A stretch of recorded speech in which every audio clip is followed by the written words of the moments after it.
하나 이글스가 내년 FA 시장에서 외야수 최현준을 영입할 수 있을까? 하나는 2022년부터 스토브리그에서 적극적인 투자를 통해 팀을 강화해왔다.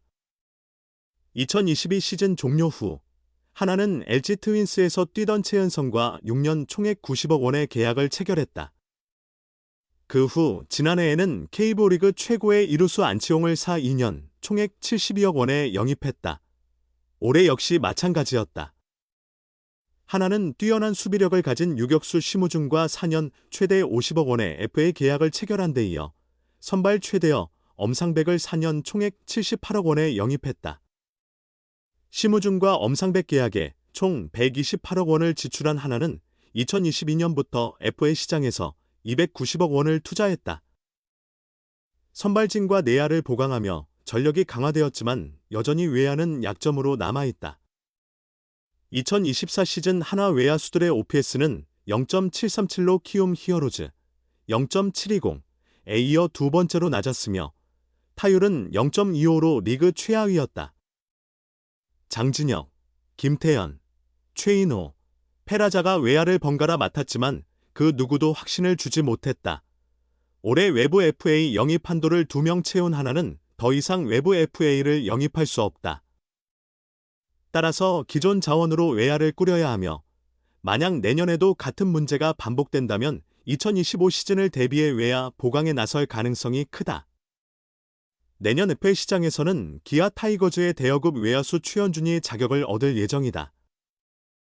2016 신인 드래프트에서 2차 1라운드 전체 3순위로 기아에 입단한 최현준은 처음에는 내야수와 외야수를 병행하다가 2020 시즌부터 외야수로 전향했다.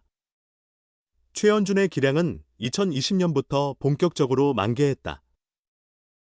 당시 그는 123경기에서 타율 0.326, 2홈런, 35타점, 오패스 0.808로 기아의 주전 외야수로 활약했다. 2021 시즌에는 143경기에서 타율 0.295, 4홈런, 44타점, 오패스 0.742로 팀을 이끌었다. 2021년 12월 상무 야구단에 입대한 최현준은 지난해 6월 전역했으며 지난해 후반기에는 67경기에서 타율 0.25, 1홈런, 23타점, 오패스 0.672로 부진했지만 올 시즌에는 반등하며 136경기에서 타율 0.292, 9홈런, 56타점, 오패스 0.791로 맹활약했다. 기아가 통합 우승을 차지하면서 최현준은 우승 반지를 손에 넣었다. 뛰어난 공격력을 자랑하는 최현준은 2025 시즌이 끝나면 FA 자격을 얻는다. 만약 최현준이 내년에도 올 시즌과 같은 활약을 펼친다면 외야수 최대어가 될 가능성이 매우 크다. 하나 입장에서는 최현준은 매우 매력적인 자원이 될 수 있다. 물론 기아 역시 최현준을 지키기 위해 총력을 다할 가능성이 높다. 내야 자원보다 외야 자원이 부족한 기아에서 최현준은 대체 불가능한 핵심 선수이기 때문이다. 최현준이 내년에 어떤 결정을 내릴지 귀추가 주목된다. 계속 마음에 걸리고 미안했다. 기아 타이거즈의 외야수 최현준은 1년 전 항저우 아시안게임을 이렇게 회상했다. 금메달을 따는 여정에 함께했지만 직접 경기에 나서는 일은 없었다. 대표팀에 합류한 후 국내 훈련 중 부상이 발목을 잡았다. 시간이 지나면 회복될 거라 생각했지만 결승전까지 더그아웃에서 동료들의 경기와 환호를 지켜볼 수밖에 없었다.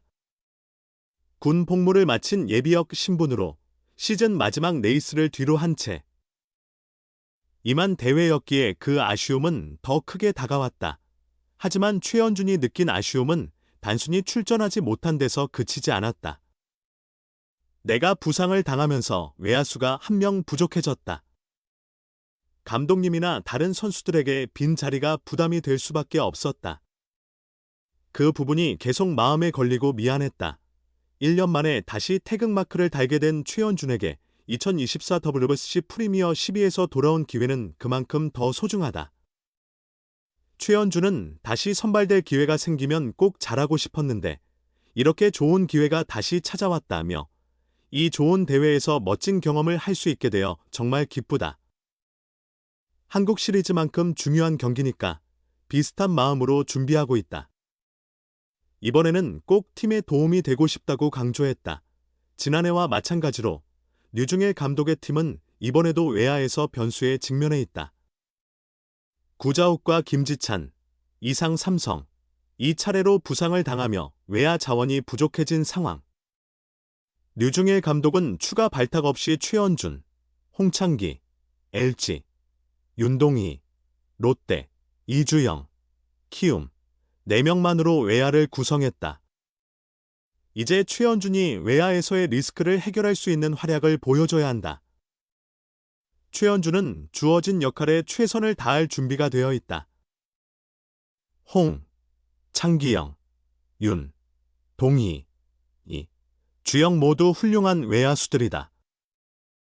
대회와 야구 이야기에 집중하기보다 서로 즐겁게 운동하는데 초점을 맞추고 있다고 말했다.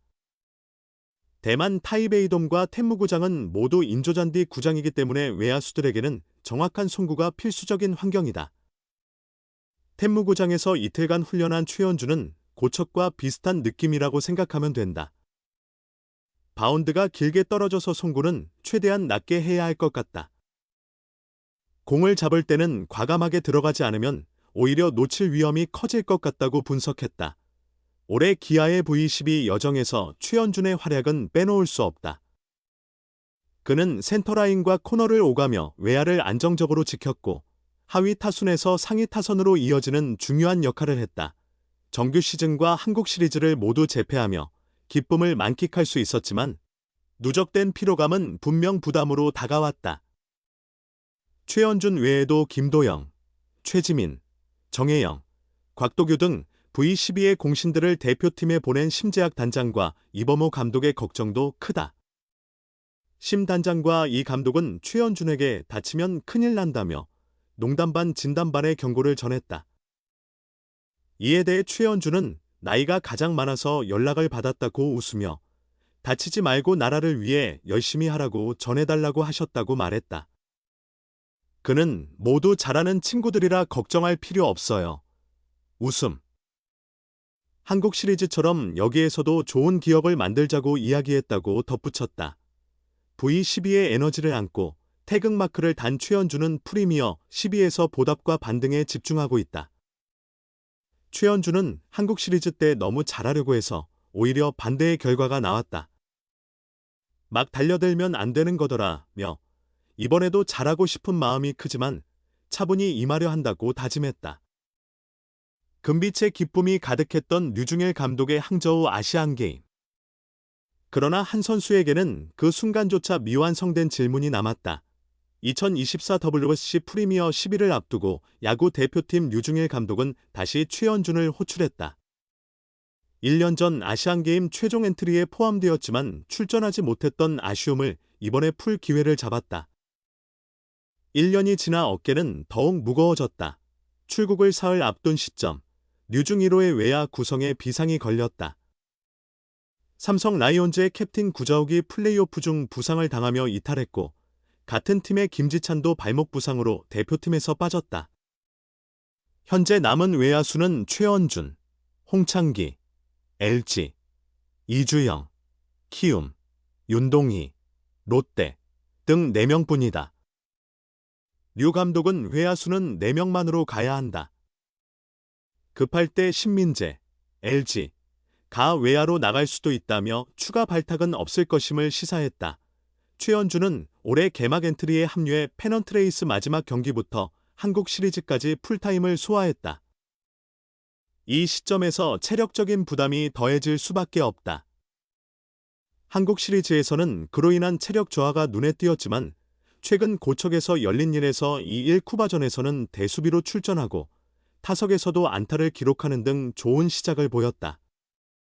류 감독은 쿠바와의 2경기에서 홍창기, 이주영, 윤동희로 외야를 구성했고 최원준은 이들의 뒤를 받치는 역할을 맡을 가능성이 크다. 수비뿐만 아니라 타격과 주루에서도 다재다능한 능력을 발휘할 수 있어 이번 프리미어 12에서 팀의 히든카드 역할을 기대받고 있다. 군 복무를 마친 뒤 아시안게임에서 부름을 받은 것처럼 피로한 몸을 이끌고 다시 한번 태극마크를 달고 나선 최원준. V12의 중요한 역할을 했던 올 시즌을 지나 대표팀에서 다시 한번 기쁨의 순간을 꿈꾸고 있다.